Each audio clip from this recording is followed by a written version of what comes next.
এই অবস্থা আল্লাহ কে জিসানে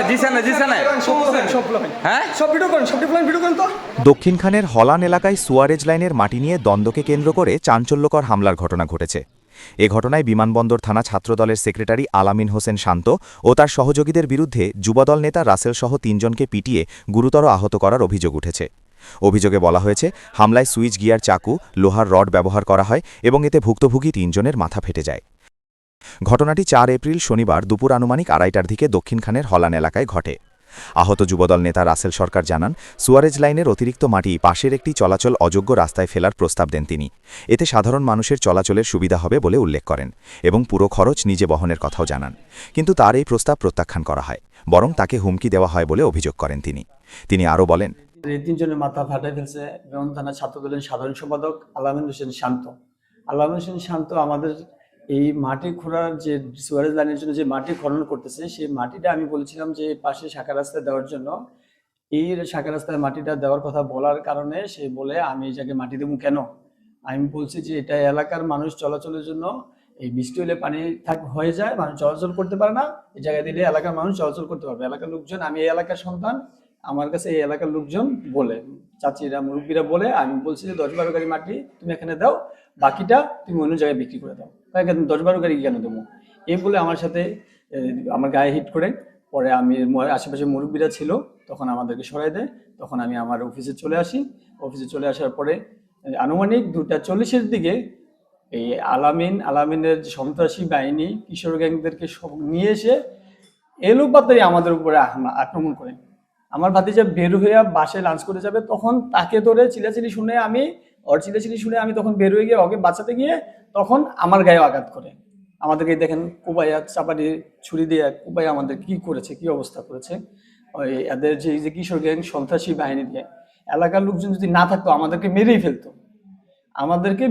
এলাকার লোকজন এসে আমাদেরকে উদ্ধার করে আমাদেরকে কুয়েত মিলিটারি হসপিটালে নিয়ে যায়। কুয়েত মিলিটারি হসপিটাল থেকে তারপরে আমরা চিকিৎসা শেষ করে আমরা আমাদের দক্ষিণখান থানায় যাই। দক্ষিণ থানায় গিয়ে আমরা মামলা করি এবং এলাকার লোকজন এই সন্ত্রাসীদের বিচার চাচ্ছে। এখন আমরা বিচার চাচ্ছি, এই সন্ত্রাসীদেরকে দল থেকে বহিষ্কার করা হোক। আমরা কেন্দ্রীয় ছাত্র সংসদের কাছে জানতে চাই, কেন আলামিন হোসেন শান্ত এখনো বহিষ্কার হলো না। আমরা কেন্দ্রীয় ছাত্র সংসদের কাছে আপনাদের মাধ্যমে এটা প্রশ্ন রইল, কেন ছাত্রদলের সাধারণ সম্পাদক এখনো বহিষ্কার হলো না। এই সন্ত্রাসী অপকর্মকাণ্ড যদি করে থাকে একের পর এক, তাহলে এই সমাজ সে নষ্ট করে ফেলতেছে। এবং সে অল্প কিছুদিন আগে 15 দিন আগে পেট্রোল পাম্পে একজন লোক এই পিটাইয়া তার কিশোর বাহিনীদেরকে দিয়ে পিটাইয়া একজন মেরে ফেলছে। উত্তরে আপনারা ঘটনাটা জানেন, নিউজ হয়েছে, মামলা হয়েছে ওই জায়গায়, আপনারা সেটাও জানেন। মামলার কপিও আমার কাছে আছে এবং আপনাদের কাছেও আছে এই মামলার কপিটা, কারণ আপনারা নিউজ করেছেন, আপনারা জানেন। এখন নিপা গার্মেন্টসে জানতে চাইছে এলাকার বিভিন্ন জায়গায় যে মালামালের পাথরের বিভিন্ন ইটার গাড়ি আসলে সেই জায়গায় গিয়ে চাঁদা দাবি করে, না দিলে তাদেরকে মারধর করে, ভয়ে সাহস পায় না তার বিরুদ্ধে কথা বলতে। আমরা এই যে কথা বলার কারণে আজকে আমাদের এই অবস্থা।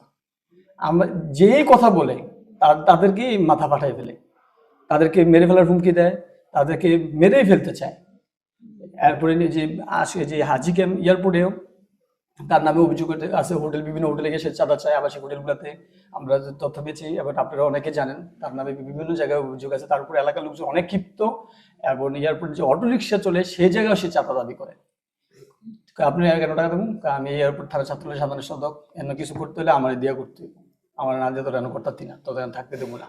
এই ধরনের অপকর্মকাণ্ড এলাকায় করে বেড়াচ্ছে সে।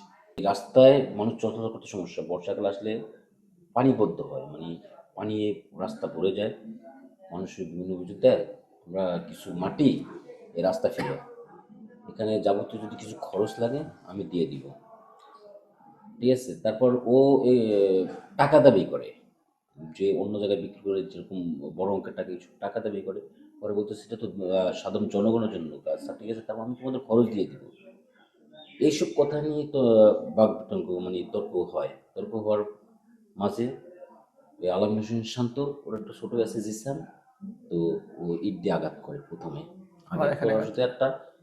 পরবর্তীতে হামলার প্রতিবাদে যুবদলের নেতাকর্মীরা এই ঘটনার তীব্র নিন্দা ও ক্ষোভ প্রকাশ করেন এবং অভিযুক্তদের বিচার দাবি করেন। এই ঘটনায় রাসেল সরকার দক্ষিণখান থানায় একটি মামলা দায়ের করেন এবং দাবি তুলেন দ্রুত তদন্ত করে দায়ীদের আইনের আওতায় আনার।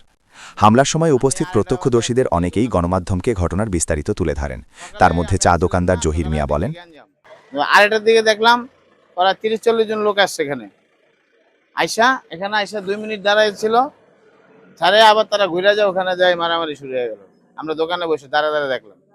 ঘটনার সময় আরও একজন প্রত্যক্ষদর্শী মোহাম্মদ বাশার মিয়া বলেন, রাসেল বাইরের মধ্যে এই ইট লইছে পোলাপান, এমন এমন ছোট পোলাপান এর মধ্যে আয়ে ধাম করে মধ্যে কি করছে, তখন ফিরাই পারতাছি না আমরা এখানে বেহবিরা।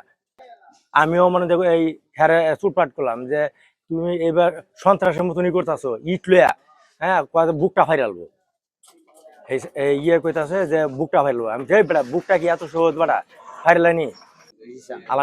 আলামিন আর হইলো ওই যে পিঙ্কি করে নাম, এই ছাড়া নিশান আর পিঙ্কি দিশান। হ্যাঁ ওই ইয়ে রাসেল দে রাজু আসিন আর হইলো ইয়ে এই রাসেল ভাই আসিন। এটা হইলো আপনার হইলো এই মাটি মনে হয় যে ওই যে সে যেহেতু নেতা ই করে ওখান তার কাছে 10 গাড়ি মাটি চাইছে, আপনি যেহেতু ই করছেন 10 গাড়ি মাটি আমরা রাস্তার মধ্যে লয়ে যাই। তখন রাসেল ভাই কইতে আমার এই রাস্তা লাগি 10 গাড়ি মাটি দেয়। তখন কইতেছে যে আচ্ছা এই কত দিবা মাটি, কত দিবা? পরে আমি 50 টাকা দিব না, কনা ফুরাই এলো ওই রাস্তার জন্য, হ্যাঁ মানুষ জনগণ চলার জন্য, ওই এখানে ফালানির জন্য। পরে কইছে যে আচ্ছা আমি এখানে খরচটা আমি দিয়ে দেবো।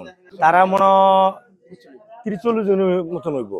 ঘটনাস্থলে উপস্থিত থাকা নূরে আলম চৌধুরী নামে একজন জানান, এখান দিয়ে প্রায় 30-40টা বাড়ি আছে। বাড়িটা যাওয়ার পথে অনেক জলবদ্ধতা হয়। রাসেল ভাই বলছে আর কি আমাদেরকে 10-15 গাড়ি মাটি দাও, এই রাস্তাটা দিয়ে চলাফেরা করতে পারি না, আমরা তোমাদের গাড়ির যে খরচ এই খরচ বহন করে করুন এবং দিয়ে দিন। তখন বলছেন না, মাটি নিতে হলে টাকা দিয়ে নিতে হবে। এক কথা দুই কথা রাসেল ভাই বলছে রাস্তার মাটি রাস্তায় নিবা, জনগণের হাঁটবো চলবো। এই কথার পরে রাসেলের জুতা ঘুরে মারছে। জুতা মারার পরে যা হয়েছে এটা ভেঙে গেছে।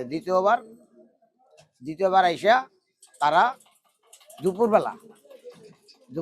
2টা-2:30টার দিকে আইসা তারা 30-40 জন লোক লাঠি এবং রড আর ওই যে সুইচ গিয়ার কয় এগুলা নিয়ে আলামিন এবং আলামিনের ভাই জিসান এবং আর একটা ছেলে আছে, মোট ওরা 4টা লোক এই অস্ত্র নিয়ে রাসেল ভাইয়ের উপরে অগত হামলা করে। এই ঘটনায় অভিযুক্ত আলামিন হোসেন শান্তকে দ্রুত গ্রেফতার ও যথাযথ শাস্তির দাবি জানান আহত রাসেল সরকার। মতিউর মুন্না, বিশেষ প্রতিবেদক, motherland24.com। মাদারল্যান্ড 24, মাতৃভূমি, বিশ্ব সংবাদ 24 ঘন্টা।